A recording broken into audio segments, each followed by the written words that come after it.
हमारी जो सबसे बड़ी डिसीजन मेकिंग बॉडी है उसमें निर्णय लिया है कि हम कास्ट सेंसस को,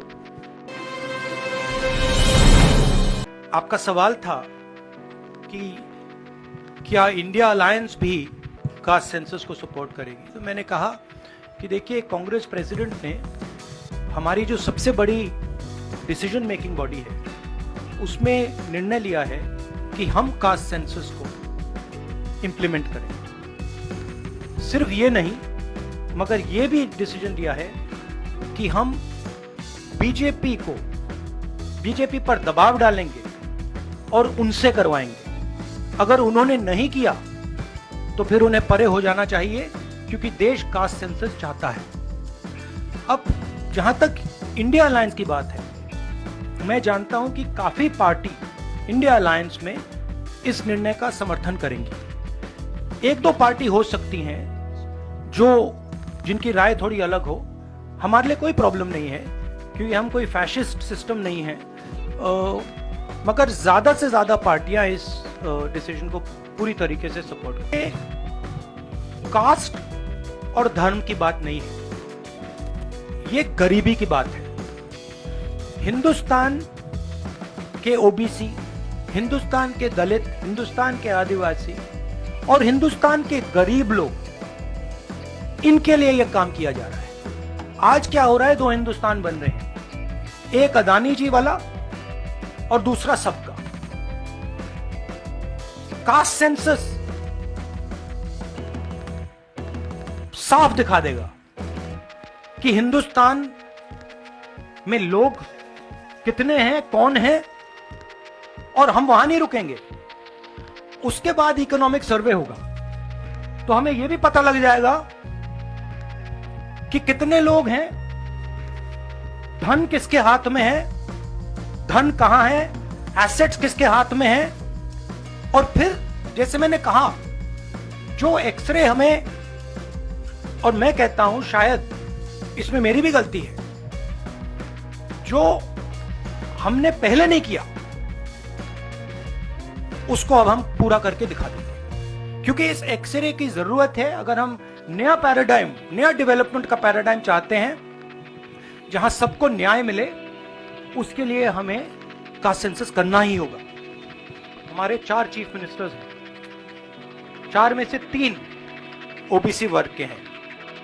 बीजेपी के 10 चीफ मिनिस्टर हैं, 1 ओबीसी वर्ग के हैं, और वो भी कुछ ही दिन में चीफ मिनिस्टर नहीं रहेंगे। तो बात बहुत होती है ओबीसीज की, मगर नरेंद्र मोदी जी को यह बताना है कि ओबीसीज के लिए आपने किया क्या। मैंने पार्लियामेंट में उदाहरण दिया कि 90 अफसरों में से 3 अफसर ओबीसी वर्ग के। नरेंद्र मोदी जी ने उसके बारे में कुछ नहीं बोला। उन्होंने यह भी नहीं बोला कि हां ये गलत है, उन्होंने बोला, एक शब्द नहीं बोला। मतलब उनके लिए यह एक्सेप्टेबल है कि हिंदुस्तान में जिनकी शायद 50% आबादी है अप्रोक्सीमेटली, उनका सरकार को चलाने में कोई भी हक ना हो। तो ये तो सच्चाई है, रियलिटी है। प्राइम मिनिस्टर सीधा कह दें कि हम कास्ट सेंसस का डेटा रिलीज कर देंगे।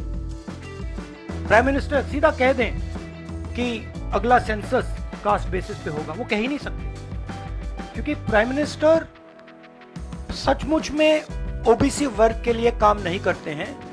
प्राइम मिनिस्टर का काम ओबीसी वर्ग को डिस्ट्रैक्ट करने का, ओबीसी वर्ग के ध्यान को इधर उधर करने का है।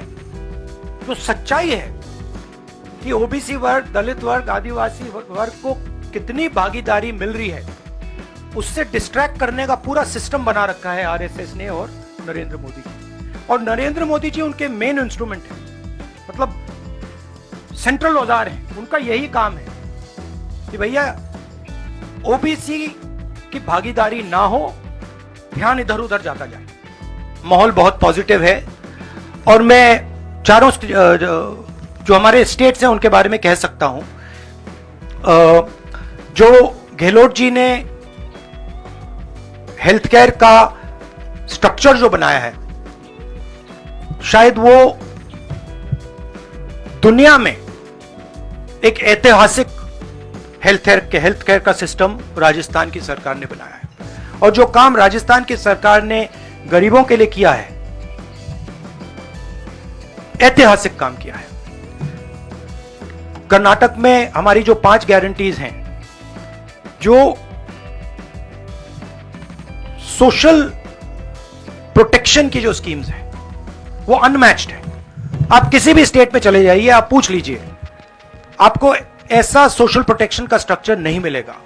छत्तीसगढ़ में जो किसानों के साथ हमारे चीफ मिनिस्टर ने किया, जो उनको धान के लिए दाम मिलता है, सबसे ज्यादा मिलता है हिंदुस्तान में। जो कनेक्टिविटी उन्होंने बनाई है, जो हमारे छोटे छोटे डिस्ट्रिक्ट्स में मैन्युफैक्चरिंग यूनिट्स लगवाए हैं, जो ऐतिहासिक काम किया है। और अगर सुक्खू जी के बारे में समझना चाहते हैं तो जब हिमाचल को चोट लगी तो उनका रिस्पांस जो था, जमीनी रिस्पांस, लोगों के बीच में जाकर रिस्पांस, वैसा रिस्पांस शायद मैंने तो पहले नहीं देखा है। तो हमारी जो 4 सरकारें हैं अच्छा काम कर रही हैं।